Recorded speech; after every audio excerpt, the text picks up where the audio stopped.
on, everybody. This afternoon, I have the pleasure of speaking with Amandine and Mercy. Thank you both for joining me today. I really appreciate it. Listen, Thank Thank you you. for having me. absolutely, absolutely. So I want to let both of you know before I even ask my first question how strong I think the both of you are.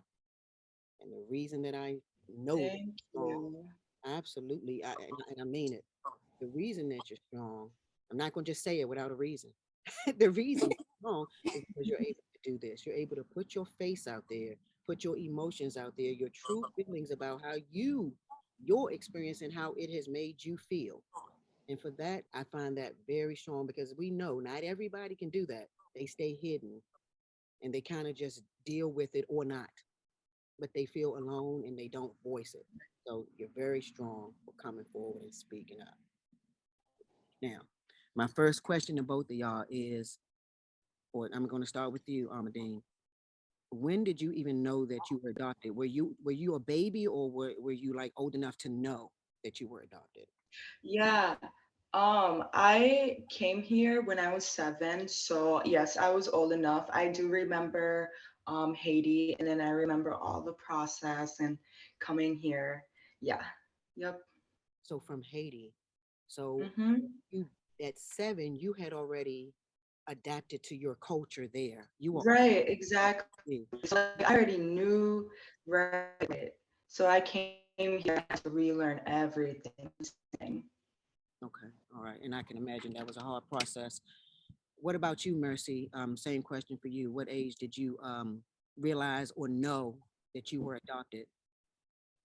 Oh, I've always known. Like I came here when I was I don't know my real age. That's another topic because it's a major document. But Okay.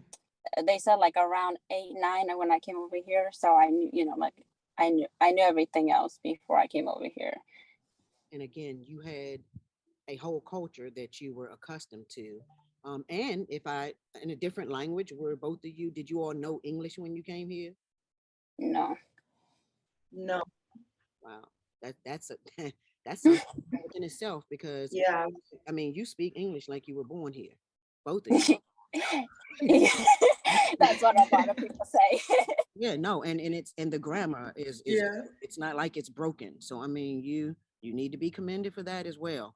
So when you came now, both of you all were, and I neglected to say the topic, you all, and I apologize. So our topic today is the fact that they were both adopted by white families. So Mhm. when you were brought here and you were you, Amadine, and brought here by the white family, did you know that you were going to a white family? Did you meet them prior to coming here, or was it just an abrupt move? Um, I actually met my parents first. They would come to Haiti and visit. My mom was the one who would come most of the time. I knew my mom really. But when I came here, I had just met the rest of the family. So your interaction at home, like you said, was only with the mother. So you knew kind of sort of her and her demeanor. Was she a Yeah, woman, inviting, loving? right. Yeah. Okay. And what about you, Mercy? When you came, did you meet the family prior to being here? No, actually. What I was told was like, I was seeing every one of my friends leaving from the orphanage, and I didn't understand at first because I didn't know anything about adoption. And then, like I didn't even know about these white people. Like like it was all new to me, like shock. Yeah. And so when they came there, that was the day. I've seen pictures of them. They sent like an album, but I didn't know what it was talking about. It says like it wasn't my name wasn't even Mercy. It was Yeshi Harrick, but they changed it to Mercy, and I didn't even know that. So I was like, who? Like, and I didn't even know English. So the people were trying to explain it to me. I just still didn't understand it. Like, the concept of changing names, all that stuff. And then, so they came to get it. That was the first time I ever met them in person. They didn't ask me to change it. They literally just changed everything. And then what we were taught was, I was born Orthodox Christian. So they told us, you're not that. Your parents went to hell because they didn't believe in Jesus. Yes. And so they changed everything about us, including our birthdays, our names, everything about, that that was attached to Ethiopia. And how did that make you feel, like when they told you your parents were going to hell because they did not believe what they believe in? I'm sorry if I get emotional, Guess what? but Let me tell you this about that. Don't worry about that and do it if necessary, because the worst thing you should do is hold it back. If that's how you, yeah, I if understand. that's how you feel in the moment, to me, those are authentic feelings and emotions, and they should be expressed. I mean, because it's real to you. It happened to you. So Right. cry, do what you need to do. But we're going to take our time and get through it. Yes, and it just made me like, because I didn't know about hell to begin with before I came here, because all I knew was just our culture, like it was loving and we all came together. It was like nothing about that. And so when I heard that and they told me what hell was, it broke my heart because, like, how can God send such loving people? Because, like, I can't say about my dad, but my mom was such an amazing person. So, like, like, how could he send someone to hell? Like, she still believes in Jesus. She still, like, and to say that your way is the only way, like, because we don't know what happens to us when we die. You only know what you read. Like, It's true. it's a whole lot of, confusion there, because who are you to say my parents went to hell? Yeah, You're not the judge. that's it right there. And guess what? What you just said, I mean, that one sentence, hold on to that because it's true. And Yes. ignorant adults to tell a child that first and foremost. And I know you already know that you're grown now, but it doesn't soften the blow because you were a child being told that, and children internalize things. So now I hope that you know, as I know you do because you're smart, I'm talking to you. That shit was wrong. Point. It was. It really was. Not only that, like as kids, you believe what you're told, by adults, and I truly believed it. And one thing was I was so scared to make mistakes because I was like, I'm going to go to hell. I don't want to go to hell if I do this and that because I was told if I make a little mistake, I'll go to hell. Just like my parents did. Now you And so puppet. Now you got to turn into a puppet. And yes. So, and then nothing I did was good enough. That's the sad part. I didn't cause problems. I kept to myself. I did what I was supposed to do, tried to get people's approval basically and please people. But like make you it did. didn't matter. It Yeah. really didn't because I was, It wasn't still good at the enough. end of It yeah. wasn't good enough. I get it, and I can also understand why it made you. I would wonder. I don't question like why you did it. I know why you did that. I mean, that's what any child would have did because kids want love and approval, and now you're in a foreign place, so you're scared already. So I definitely get it. Now, Amadine, is it Amadine? Amadine, I'm gonna get that name right. Yeah. Which, Dine or Dean? Amadine, right? Um, Amandine. Amadine. All right, you got to break a leg. Yeah. You got a little delay. Amadine. So what about you when you got here? So when you finally get here, I know you're scared. I don't even need to ask a crazy question like that. There's no way you couldn't have been nervous. Hmm. Think back when you got to the family. Now you're here in on U.S. soil. Did you feel welcomed?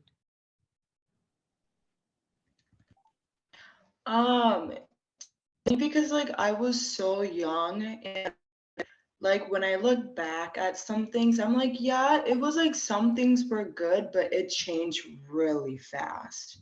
Like it was good, but then it changed really fast.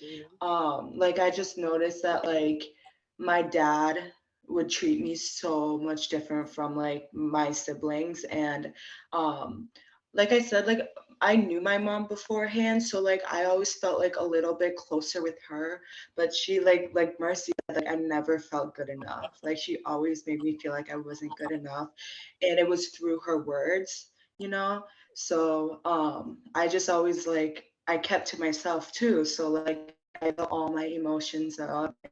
I never knew really how like speak up, and when I did try, like nobody would listen to me, and I just felt so alone. But yeah, like in the beginning it was cool. Like I remember like seeing snow for the first time, and like thinking like whoa, like that's so cool, like and like it was good. And then it just like started changing, and I could see that like I was getting treated differently, um and yeah, it just progressed and came to be where it's at now, so. So tell me some things when you say, first, let me ask this. Let's back up a little bit. I heard you mention siblings. The siblings Yeah. that were in the house, were they biological his and her? No, Okay. nope. I was the only adopted one. I was the only black one in that family. Okay. So they had So biological, I've always thought, yes, it's their biological kids. Yep. and so you've always felt a little out of place. Even, I mean, that's one thing because I mean, I would probably feel a little out of place just that, and I look different. So Right. I would that alone would make me feel a little out of place. And then the way Yes. they started to treat you, like Mm-hmm. what some Yeah, for things. sure. I was I always felt out of place, just like yeah, looking different and speaking different and just everything. And I remember like being like, man, I want to bleach my skin, like, I want to straighten my hair. So I don't want to look like this if I'm in a white family and I go to an all white school and everybody looks so different and I look different, I feel like the outlier. Like I never felt like I belonged anywhere. And I And my family didn't do anything to help me. Like they didn't put me in a diverse school. So I grew up just, in a white environment, and it messed me up a lot. And plus like they held me back a year, so I say that also messed me up because I just never knew how to act. So I don't know. Yeah, I feel like they could have done a lot better, and they could have I done a don't know. lot better because you know that you're adopting a black child. Right, exactly. You as the parent need to learn their culture if you Exactly, right. child, Right. if you did it for love. You Mm-hmm.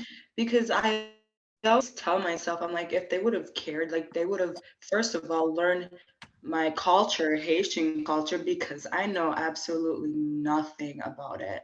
And also just learning, like, Black American culture, because I also felt like when I saw a Black person or I was trying to talk to them, like I could never like feel like I related to them because like I just didn't know a whole lot. So I've always felt like an outlier. Like I felt like I wasn't Black enough for Black people. And I also felt like being around white people, I wasn't good enough. So I was just always like, I don't know where I belong, So yeah, I it can was understand that. I mean, why wouldn't you feel like that? No one, right. no adult in your life took the time to teach you who you Mhm. really are as a person. And now you're our family, but this is where you come from and who you are, so that you Right. yourself can go and start to, now I know I can start to research for myself Right. because you implanted the seed that makes me want to know more. But Exactly. you were ripped away, and from a culture that was all you knew, and now you're abruptly thrusted into something completely different. Completely different. Exactly. And that goes for both of you. And so, at the end of the day, I'm pretty sure, and I hope you both know that that was the adults in your life. You two had, I mean, literally, even though you internalized it, and I do get it, but taking it, I can be your parent. I'm pretty sure you're young enough where I can be both of your parents. And the adults in your life should have done a better job. Period. Yep, Nothing is, I agree. yeah. Hmm.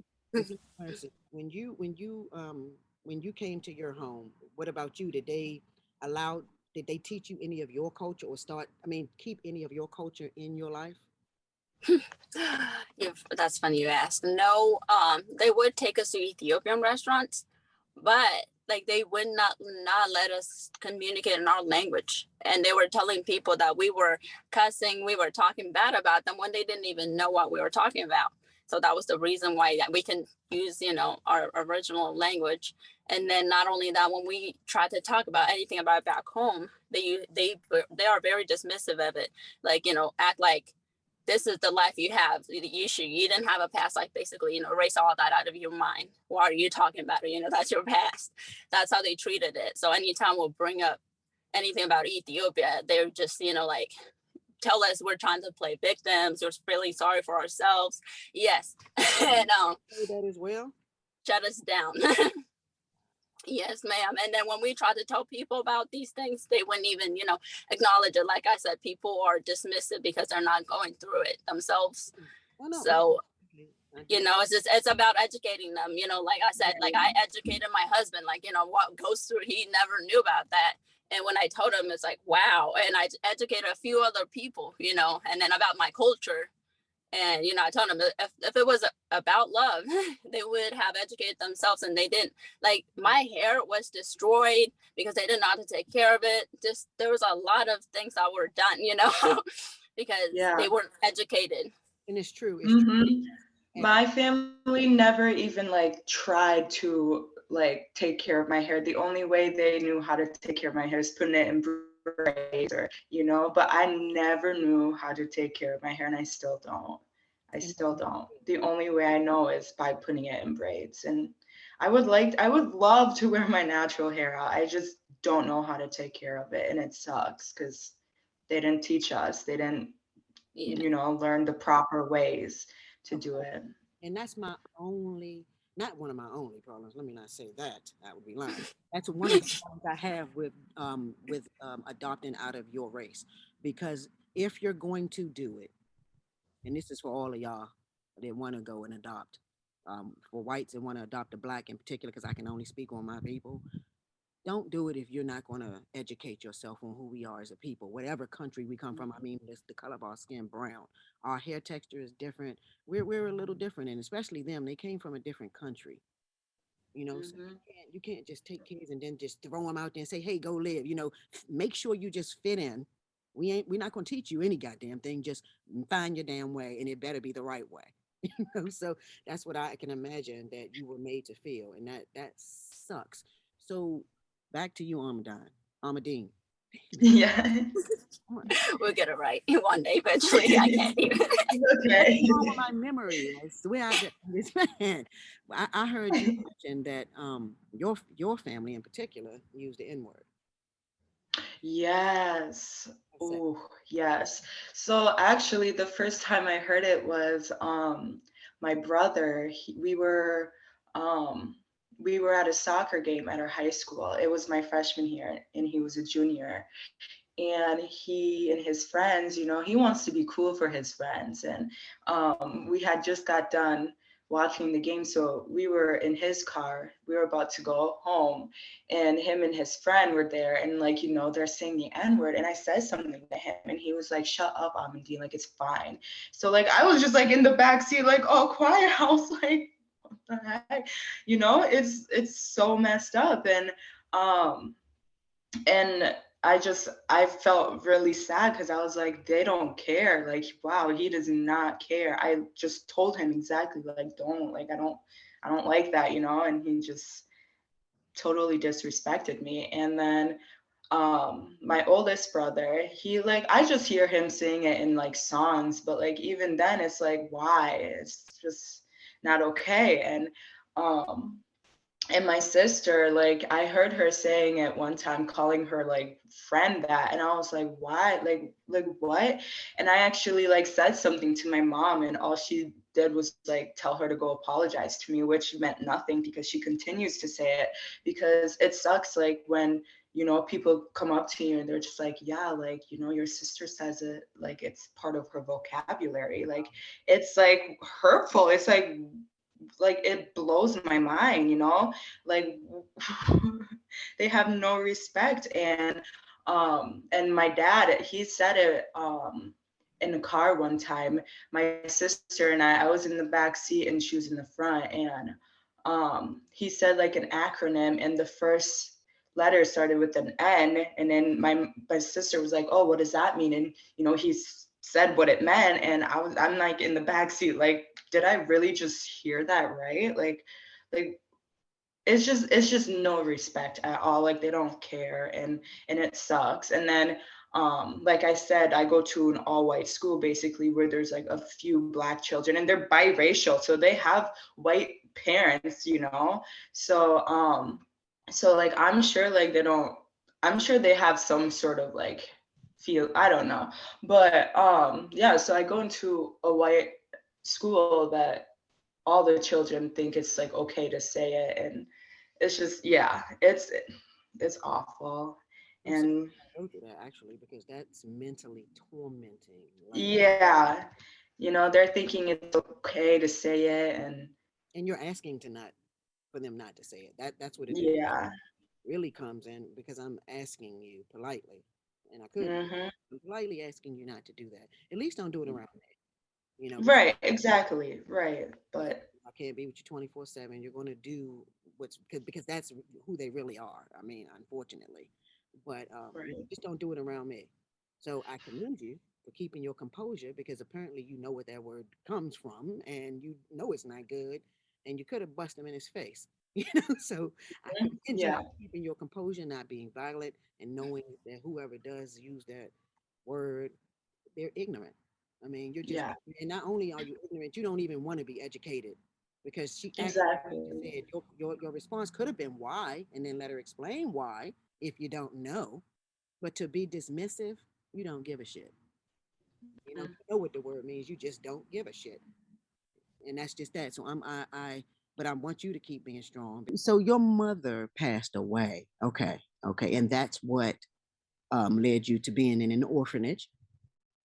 Yes, both my parents passed away. And then my grandfather wasn't able to take care of us, so he. Oh, and the crazy part is, like I said, like I don't know why they went through the things they went through to adopt us, because my grandfather kept me and my baby brother together, like my second to last baby brother, Mhm. and then my older brother and my other brother were in the orphanage. So these people fought for us to get all four of us. That's the crazy part. So why would you go through the extent you went to, to adopt us, to keep us together, and then treat us like that? That doesn't make sense to me. No, it doesn't make sense now. So two of you all went to the family. There's four of us actually. Or you total from your parents. How many of you are? So all four of y'all went to the same family. Yes, that's what I'm saying. Me and my siblings were separated, so my brothers were in the orphanage. So they heard about my brothers. I'm They definitely didn't even hear about me and my little brother. And then once they did, they fought to keep all of us. They fought, like they asked my grandfather to give us up so they can take all of us. That's how me and my little brother ended up in the orphanage. So like, why would you go to the extent you did, to keep us all together, adopt us all together, and yet treat us like shit? Like they really yeah, did. that's now that's very messed up. So Yes. when you say treated you like shit, first of all, the things that you've already told me are being treated like shit. Did they make you feel as if you were there to fill in the gaps of cleaning and helping out, or were you like a child of theirs? No, because like there's a lot I want to speak on, especially about the N word too, because Amandine said, like, her brothers would say it just to look cool, and around his friends. Mhm. Their son would say it, and whenever I used to be like, what, I didn't know, like, the meaning behind it, because I wasn't educated to Wow. begin with. The N word, yes, ma'am. And so when I was I was hearing him saying it, like, he would rap, like he listens to a lot of rap music and say, and then he would say he has the N word pass, like card. Is it card or pass? Yeah, It basically, yes, yeah. yes, Music. Wow, he tried to use yes, it. Okay. yes, he used to. And then like he wouldn't say it around them, so they weren't aware of it. But even if they were aware of it, they wouldn't do anything about it. He was their son was out there doing drugs and all that stuff, and they knew that. But the moment we did a little, like made a little mistake, they made sure everyone knew about it. But so their son would be laying around, their daughter would be laying around doing whatever they want, and we were told to clean. Like my older brother would be outside all day washing their cars, cleaning the inside and out their cars, their neighbors' cars. They would even offer them for him to clean the neighbors' cars. They would make us clean up after their children. Like they never had their children clean up after themselves. Yes. And then when I asked them to teach me, like, how to do laundry and stuff, they would say, like, oh, no, it's basic. Like, they don't want me to learn to, drive. They didn't want me to learn to um, what is it? Wash laundry. Like, it was crazy. So it was all about us doing their job for them, basically. I didn't feel like I was a part of the family because, and especially me, she, like, out of all the boys, I got treated the most, the worst, not the most. So Why do you feel that you got because okay, so this was her husband's words, because I cried to him before. He used to defend us. It wasn't all bad when we first came here. It wasn't. Okay. Like, they used to defend us against our daughter when she used to mistreat us. They even had kicked her out several times, and then it started changing drastically. Like, she used to, like, she would make up lies, and they know it's a lie, but we still get punished. And they would tell us we get punished because we should be grateful that, like, we're here because it's because of her. She found us. She went to Africa and found us, when it's not even true. I found out later on it's not even true. And so they use that excuse for her to mistreat us. She told me, she used to tell me things like, I'm sorry you're jealous. Mom gave birth to me. You're just her adopted child. And I used to tell her, like, what makes you think I would be jealous? Like, you guys have so much hatred. What makes you think I want to be part of that? Like, I'm so proud of my culture. I'm like, I'm proud of where I come from. I'm proud of how I am, And so her husband, when I used to cry to him, like I said, he used to defend us. And he used to say, it's because she sees how much joy you have. You're not moping around, even though you went through a lot, you're not moping around. She sees that, and she knows she's weak, and she wants to play victim. So she wants to drag you down on her level. He used to say stuff like that, but he switched up on us too, just like her. Yes. Same thing happened with you, Amandine, where you were treated good initially, and then it's Right. fine over time. I wonder, and I can't even, first of all, there is no good reason why, but I wonder why would you get these kids, treat them nice, make them feel wanted at one time, and then as they get older, I'm assuming you just they're trash, they're disposable. Yes, exactly. And at any time did and this for you, did at any time, how did it make you feel about adoption? Like, how do you feel about adoption now? I just, there's good adoptions, there's people who are actually, like, wanting to have their own, and, like, they'll do anything for that kid. There's good adoptions, and then there's good and bad, So I just, unfortunately, like, mine wasn't the best, So, like, definitely it switched my perspective of adoption. I don't know. I feel like I don't know. I don't it's just like I don't know. Like, I just feel like I was just it was just unfortunate for me, and I couldn't tell you. I don't know how to explain it, like, properly. Like, No, I totally like, I wish I knew how to explain it. Like, I know what I want to say, but, like, it just can't, like, get out of my mouth. But yeah, like, I don't know. I get it. And the thing is, because you're kind of, I think that you're battling with, the battle is with your situation and then adoption as a whole.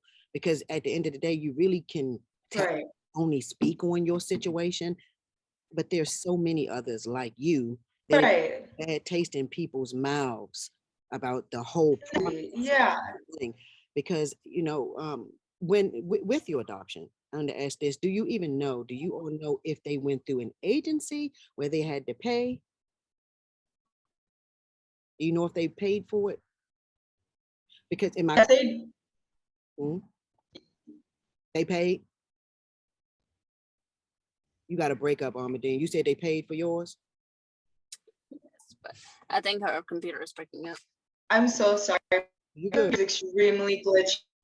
But if you're asking if they went through an agency, and yes. A private agency, so they probably had to pay. And the reason I asked that, the only reason I asked that about the money part is because I have a conversation that I've been trying to do with this young lady, and we just keep missing each other. And I want y'all to hook up with her. She's very strong. and she's mixed, and she was adopted too, but it really has put a bad taste in her mouth, again, because of her experience, and she feels a piece of property. They made her feel like she was just a piece of property. I paid for you, and you need to be thankful, and you need to do this now to stay in line. So, and it was a white family. So, and they did not allow her to know her Black culture. Not, Right. I don't mean allow, they did not teach her about it. And I really, really think that's important, because why are you adopting a Black child and not teaching them about who they are as a people, especially from Ethiopia and from Haiti? Like, come on now, they have a whole nother culture. And you know, you need to incorporate some of their culture now in your life. You can't make them, you know, just become us. Let them still know who they were, who they are, not were. So, you know, what about you, Mercy? Like, what did your experience, how does that make you feel about adoption as a whole? I mean, me, it's just my whole view on adoption is negative because, like, I didn't feel like you said, if they really truly loved us, they would have educated themselves about, our culture and kept us instead of like telling us our culture is bad. It's because of our people. We twist things. Um, like that's some messed up stuff, and it messed me up for the longest. And like when I speak about it, people just dismiss it, like I said, because they didn't go through it. So my whole view on adoption is like, I don't know. It's just, I feel like I was just brought here. I was an item. I was a property. Like they literally just went to Africa, got paper, signed paper. I'm not trying to make it bad, but I'm a property. That's how they treated us. And then not only that, I was telling Amandine, like, it's like we were property. Like, wait, when they get new jewelry, they want to show it off. We're like, and then the moment they find something brand new, they just toss us to the side. Exactly. And that's what happened. Exactly. And that's what it would make one feel like. Oh, so now that you're used to me or whatever, I'm just go on somewhere. We're not even focused on you no more, and you really don't matter. We've done our part. You're thankful for what we have given you. So, you don't have a voice, you don't have a say. And even if you try to express your emotions, not even in a disrespectful way, I just don't understand this. So I want to be educated on this. Why would you dismiss a child? Yes, not only that, telling a child when they're expressing their emotion to you that you're feeling sorry for yourself, because that's all I've ever heard. So, like it did mess me up when I first got in a relationship with my husband. I would shut off. Like anytime you say something, I would just not defend myself. And then, my mother-in-law is like, what, girl? I love her. She's just like, get your ass up and speak up for yourself, especially when I told her about this. It's like, you can't just sit there, be quiet about it. It's not, no one's gonna hear about this and make a difference if you just sit here and because everyone else is feeling the same way you are, who went through the same experience.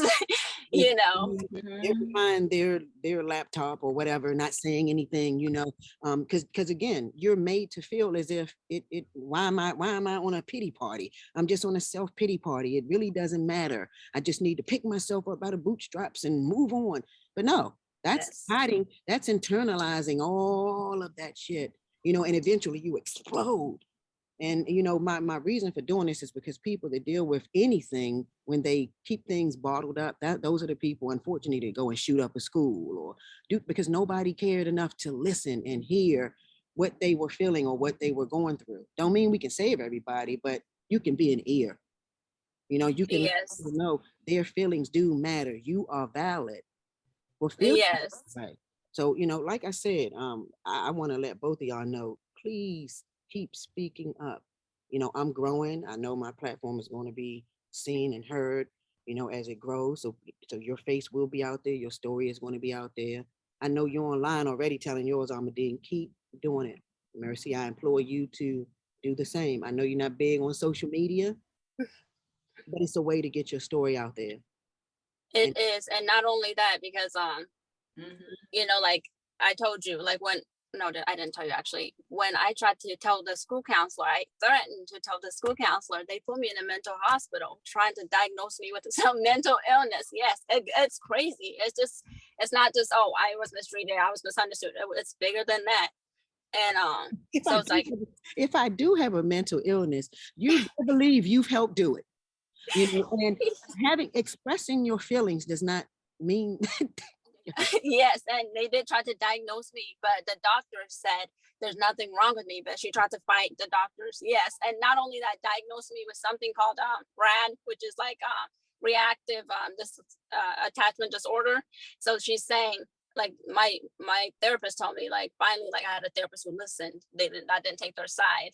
Told me they were trying to diagnose me with that, and it meant, like, I was so attached to my birth mom that that was the only reason I can form a bond with this woman that brought me over here. And I have issues, and then because I was sexually assaulted, I can form a relationship with her. Not even the men, because I was assaulted by men, but her. I can form a relationship with her, even though I had a great relationship with her husband and my brothers. But yeah, no, I was emotionally, I'm the problem. Not mentally ill. You're really the one that's mentally ill, ma'am. You know, and I heard what you said, and I'm sorry you had to go through that. And just knowing that on top of all of the other shit, why wouldn't you need to speak up? Not why wouldn't you speak up. I'm not saying why wouldn't you speak up. I'm saying why wouldn't you feel the way you've been feeling is what I was saying. As far as the speaking up, I'm telling you, you need to speak up and speak out. There's so many others like you. Both of y'all, though. Both of y'all. And I don't know, I know that you may have experienced other things as well, Amandine, you know, but I'm telling you, y'all keep speaking up. Now, I got one last question for both of y'all. Tell everybody, starting with you, and you're gonna build yours. You're gonna get out there and start speaking. Y'all can team up. Y'all already doing it right here. Here's y'all first one right here. Tell me where everybody can follow you, Amandine. Where can they tell them all your social media information? I want everybody to follow this young lady, listen to her story. And I know there's a lot of you out there that can relate. And she's already speaking about it. We need to give her kudos for that. She's a strong Black woman, y'all. My TikTok is amandine.parjo. It's where I actually started speaking out and felt most comfortable speaking out about my story. And then I have a YouTube that I'm starting also, which is just Amandine Parjo. And you can also follow me on Instagram as Amandine Parjo. Good job. Good job. Yeah. Follow her, okay? Go subscribe, go follow her. Mercy, we're gonna get you going. Do you have Yes, like, I'm behind her. Like I said, like, I was watching TikTok when I ran into her story. I was like, oh my God, someone had the courage to speak up about it. You know, I was telling my husband, he said, you know, he was telling me, see, I told you, like, you know, I've told you to get up and do something about it. And there's someone out there, you know, who feels the same way. So I was actually inspired to speak out about it once I started talking to her. Like, we spent like a long time on the phone. We were like, oh my goodness, we relate, you know. Let me tell you girls this. You don't know where you two can be in life doing this together. There are, like I said, there's another young lady and she hurting so bad. And I see her online, except hers is, there's a lot of anger in there. And I'm pretty sure you have it too, but you still wear your smiles, you know, because I mean, you know, like you said, and everybody have act like they don't give a shit anyway. So I might as well smile and keep it moving, you know, but I'm glad that you're speaking out, and please keep doing it.